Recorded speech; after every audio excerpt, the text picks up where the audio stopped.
24 वर्ष की सुनीता ओयाम वर्ष 2022 में नक्सली दलम में शामिल हुई थी, जो रात के अंधेरे में नाम पता लिखी पर्ची के साथ लांजी के चौरिया पुलिस कैंप में पहुंची और यहां पर उसने आत्मसमर्पण किया। पुलिस ने उसे सुरक्षा के साथ बालाघाट लाया और उसका खास ख्याल भी रखा जा रहा है। एसपी ने उसके परिवार की जानकारी बीजापुर में जुटाई और फिर वीडियो कॉल पर सुनीता की बात हुई। परिजनों से बात कर आत्मसमर्पित नक्सली सुनीता रो पड़ी। दलम में साथी पुरुष नक्सलियों की शारीरिक और मानसिक प्रताड़ना और काडर के बड़े नक्सलियों द्वारा आत्मसमर्पण किए जाने से उसे बल मिला और उसने हथियार पुलिस के सामने डाले हैं, जो बालाघाट पुलिस के लिए एक बड़ी सफलता है। 11 साल पहले नक्सली सुशीला ने आत्मसमर्पण किया था, जो मलाजखंड टाडा दलम की सक्रिय सदस्य थी। जानकारी में सामने आया कि सुनीता के पिता बिसरू भी नक्सल दलम से जुड़े थे, जिन्होंने भी आत्मसमर्पण किया है। नक्सलियों के बहकावे की वजह से वो दलम में शामिल हो गई थी। वर्ष 2022 में वे नक्सलियों से जुड़ी थी और 6 महीने की ट्रेनिंग ली थी, जिसमें इंसास राइफल चलाने का उसने प्रशिक्षण लिया था और नक्सल गतिविधियों में साथ ही रहा करती थी।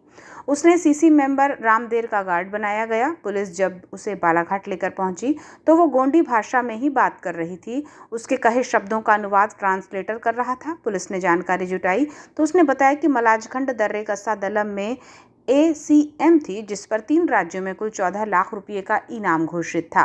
बीजापुर पुलिस से पुलिस अधीक्षक आदित्य मिश्रा ने संपर्क किया तो उसके परिवार की खोजबीन कर ली गई और फिर उसकी बात परिवार के लोगों से वीडियो कॉल के माध्यम से कराई गई।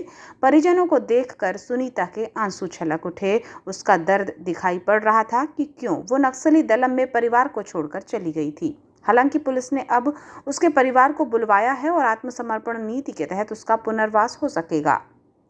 रात्रि की बात है, लांजी के चौरिया कैंप में 30 से ज्यादा जवान थे और एक लड़की अंधकार में चली आ रही थी और वो सीधे कैंप में पहुंची और कहा कि वो नक्सली है और आत्मसमर्पण करना चाहती है। उसके पास नाम पता लिखी हुई पर्ची थी जिसमें बीजापुर लिखा हुआ था। इसके बाद जवानों ने पुलिस अधीक्षक को ये बात बताई, जिसके बाद उसे सुरक्षित तरीके से बालाघाट लाया गया।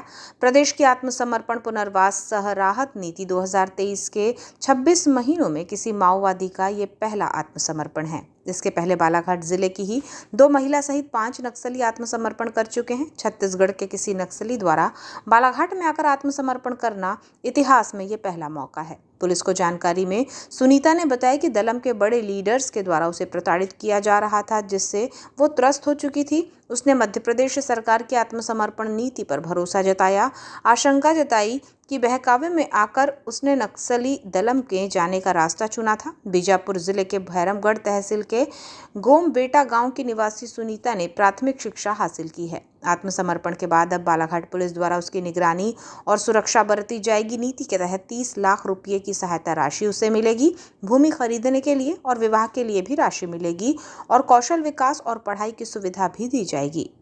इस संबंध में पुलिस अधीक्षक ने बताया कि जो भी नक्सली हथियार छोड़कर मुख्य धारा में शामिल होना चाहते हैं, उन्हें आत्मसमर्पण नीति का लाभ दिया जाएगा। नक्सलियों द्वारा भ्रम फैलाया जाता है कि आत्मसमर्पण करने पर पुलिस एनकाउंटर कर देगी। ये भ्रम टूट चुका है।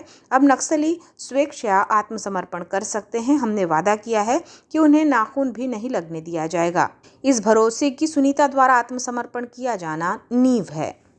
जो पुनर्वास नीति के तहत सबसे बड़ा एक प्रावधान था कि इसके ऊपर जो इनाम होगा उसकी राशि भी इसी के पुनर्वास के लिए उपयोग की जाएगी और इसी के साथ साथ 20 लाख रुपए की राशि एक मुश्त सरकार के द्वारा इसको प्रोवाइड की जाएगी, जिससे कि जहां पर भी अपना घर बनवाना चाहती है, ज़मीन खरीदना चाहती है, उन चीज़ों में उसकी सहायता की जाएगी। करीबन 1.5 लाख रुपए जो है वो गृह निर्माण के लिए इसको सहायता राशि दी जाएगी और इसी के साथ साथ स्किल डेवलपमेंट, क्योंकि बहुत अभिन्न अंग है कि कैसे इसको वापस जो अपना समाज है उसमें वापस इसका पुनर्वास किया जाए, जिससे ये अपना पुनर्जीवन स्टार्ट कर सके। तो उसके लिए जो स्किल डेवलपमेंट प्रोग्राम है उसके तहत भी राशियों का प्रावधान किया गया है, जो जिसका लाभ इसको मिलेगा। सर, बाकी नक्सलियों को क्या अपील करना चाहेंगे? देखिए, मैं आपके माध्यम से उनसे भी यही अपील करूंगा कि अब आपके सभी बड़े काडर्स, चाहे आप चाहें तो सोनू और भूपति वो हों जिन्होंने 61 नक्सलियों के साथ सरेंडर किया, उसी के साथ 17 अक्टूबर को रूपेश जो हैं उन्होंने करीबन 200 नक्सलियों के साथ सरेंडर किया। वर्तमान में पिछले 4 महीने में 2100 से ज़्यादा नक्सली जो हैं उन्होंने सरेंडर किया है। तो ये स्पष्ट दर्शाता है कि अब सशस्त्र आंदोलन का, जो इनके खुद बड़े लीडर्स कह रहे हैं, सशस्त्र आंदोलन का अब समय नहीं है, परिस्थितियां बदल चुकी हैं। आप लोग भी, जब आपके बड़े लीडर्स ऑलरेडी सरेंडर कर चुके हैं, तो आप लोग भी पुनर्वास के लिए अपना आत्मसमर्पण करें।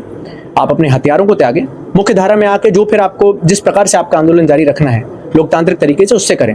परंतु यदि आप पुनर्वास नीति का इस समय जब सरकार आपको पुनर्वास करने के लिए एक एवेन्यू खोल रही है, यदि आप इस समय इसका लाभ नहीं ले पाएंगे तो भविष्य में जिस प्रकार से सिक्योरिटी फोर्सेस के एनकाउंटर्स चल रहे हैं, मुझे लगता है कि अनफॉर्चुनेटली बहुत सारे लोगों को फिर न्यूट्रलाइज होना पड़ेगा।